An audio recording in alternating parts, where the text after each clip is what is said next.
Hi, I'm Brian Sparks. I'm the Director of PR and Events for the HPC Advisory Council. The HPC Advisory Council, in its 4th year, has over 300 members, and the dedication and support of the entire community to essentially bring HPC technology to more folks worldwide to better their understanding of the environment or for commercial related applications. But in general, there's a lot of things that are happening in supercomputing that can affect everyone if they understand how to utilize the technologies. And that's what we're here for. Brian, you said you have 300 members. How long did you take to have so many members? It took 4 years, but only 4 years in a sense. I mean, when we first started thinking about putting this organization together, you're always, well, who's going to be the first one? Who will be that first member?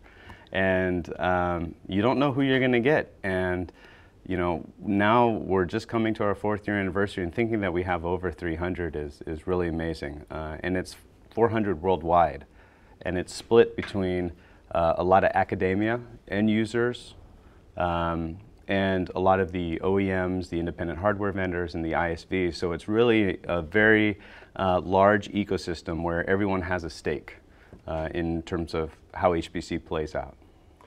I suppose that at the beginning you had to ask every single member, would you like to be member of our association? Would be nice.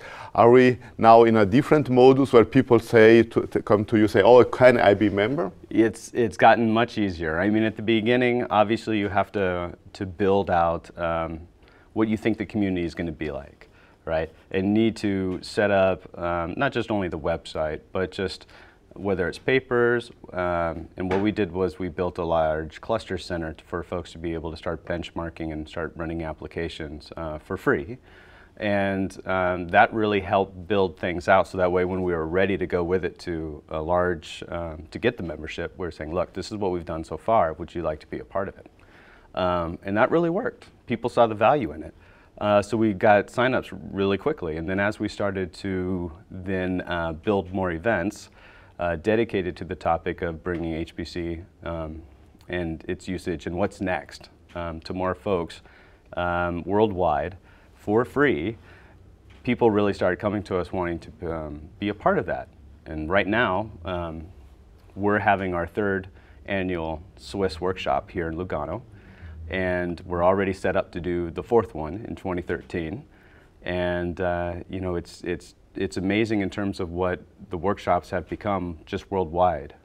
We're doing 6 this year. 6. We're doing. We did Israel just back in February. Switzerland March. We're doing a day in Germany with the International Supercomputing Center. We're working with the Barcelona Supercomputing Center in Spain in September, and then with HPC China in October, and then back at Stanford in December. So we're really hitting worldwide. So you say that you have on one side you have a web page where everything began giving information about that.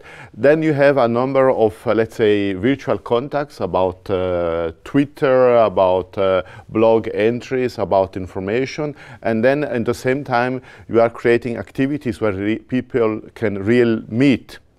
Correct. Yeah, I mean, it's a combination of all of that together, and that's kind of how we're building this out. You know, ways for people to just quickly download the latest reports in terms of an application running on a top of a certain cluster configuration, so they can see and evaluate for themselves some of the performance benefits various technologies may bring to them.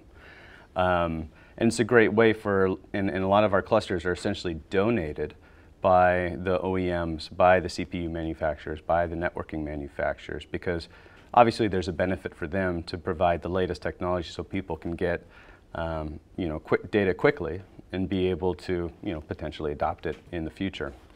So we thank those companies for helping us build out the cluster center and be able to have that 9 clusters right now with the leading technology available to anyone who wants to essentially sign in and run something. In your community, you have on one side, you have the end user of these new technologies. On one side, you are people selling or less providing this technology. So there are two different groups. Do you mix them up in the names of the members? Do you have some rules that the people, let's say the end user, don't feel misused or whatever? What are the game rules behind that? I don't think there's any. The only mixing I would say would be whatever's happening at during the workshops, and I don't see any distraction there or people abusing one of their privileges. I think everyone has been playing a very fair game, and we do have community forums set up, but it's something we're still trying to work on. We're getting more hit with spam bots than anything else, so we're seeing what we could possibly do there, but a lot of the interaction is really happening through Twitter or LinkedIn and a little bit on Facebook. Sometimes it's just one direct communication saying, hey, this is available, this is a new report that's out, or a new workshop is coming out, you may want to attend.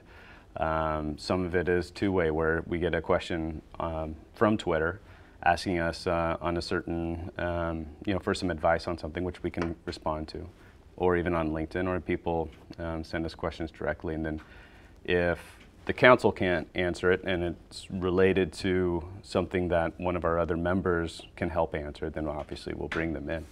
And that's really what we're here for. We're here for guidance, support, and be able to provide folks the latest and greatest technology that they can essentially utilize, see what they can do better. About your internal organization, you are here now in Lugano at this conference of the HPC Advisory Council. And then you have other people of your team working here, your colleagues. Do you have also people that stay in the USA working on the web pages, or doing everything alone? Well, it's a couple people, really. We have one person dedicated within China that works at the what we call the Center of Excellence there in China. We have some folks here at CSCS to help out as the Center of Excellence for Switzerland and essentially Europe abroad in terms of education and support. But yeah, I mean, there's a few people that tend to work either on the website or stay in touch with the community. I would say most of that attention is me, but we definitely have a few people that help. And then of course Gilad, who's the chairman, really helps strategize in terms of what's some of the content that is really going to be important to folks to hear throughout all these workshops, and he helps align those speakers to really tune the message. I've seen on the announcement of this conference, you have also, let's say, sponsor, and then you have a media partner. What is the role of, let's start from the media partner, what are they doing? Well, I mean, so because the HPC Advisory Council is a nonprofit organization, we really rely on all the members to be able to provide the support. Mellanox on one end helps out by providing the energy resources and the space for the cluster center. We have a lot of the media partners who are also members also help out in terms of spreading the message. These are folks like HPCCH, Inside HPC, HPC Wire, and Scientific Computing World. These organizations have been primarily helping with us over the past few years of helping spread the message of what we're doing and what's available. And since it's free and it's really, it's for the community, and it also helps them in terms of getting more publicity for their own website in terms of content. So we'd like to provide the content, they want to have the content, so it's a great mutual benefit.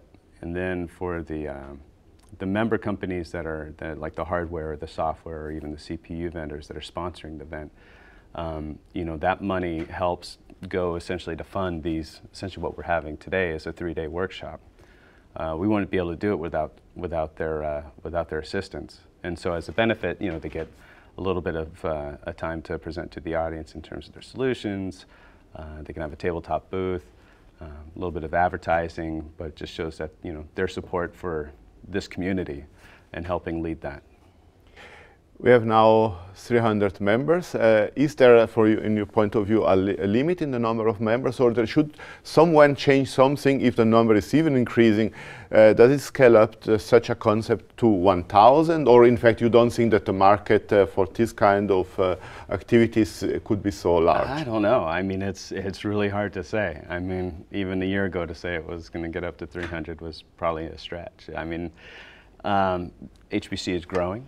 And it's growing worldwide. You know, we're seeing huge adoption in China, and I would say just in the past 6 months, about 50 of those 300 members came from China. After we did the China workshop, a lot of folks from the oil and gas community over there. So I see HPC technology starting to really penetrate more areas that normally people wouldn't necessarily think is HPC. Whether that's cloud or big data, things that are happening within the data center. You know, the work being performed there is very HPC-like, and it's taking technology that HPC essentially used a few years ago. So I see that folks may actually turn to the HPC Advisory Council or even other community organizations like it to help them where they're at today. And I think, yeah, I think there's definite room for growth. 1,000? I don't know. Let's see. And for yourself, what does it make funny to do this kind of work? What makes it fun? Well, I mean, you know, it's one thing to run an event that you charge people for, and you know, I mean, you know, some people can equate, well, if you're not charging anything, is the content valuable? Well, we want to make it open. We want to make this available to everyone, and we don't want money to be a barrier of entry. There's a lot of folks that come to the workshop that are students. And you know, as we all know, they're on a very, very tight budget, and we don't want to put limitations on the knowledge that's out there. So that excites me. Excites me that we're able to, you know, really harness just the power of these 300 members to provide a ton of information available for anyone who comes to the website, for anyone that comes to one of these workshops. And I think if you haven't come, I think, you know, go to our website, find out what's coming up next. I already gave a description of what's happening this year. Try to make it out, you know, and see if it's something you can use. I guarantee you'll at least get something out of it for sure. And it just excites me when this happens, when we provide more education to folks about, you know, what we're doing in terms of HPC and how it can help folks in a wide array of areas. It's exciting. Okay, Brian, I wish you a big success with your organization. Maybe we meet again when you have 1,000 members. Or well, even 500 would be let's not limit it. Okay, thank you. Thank you.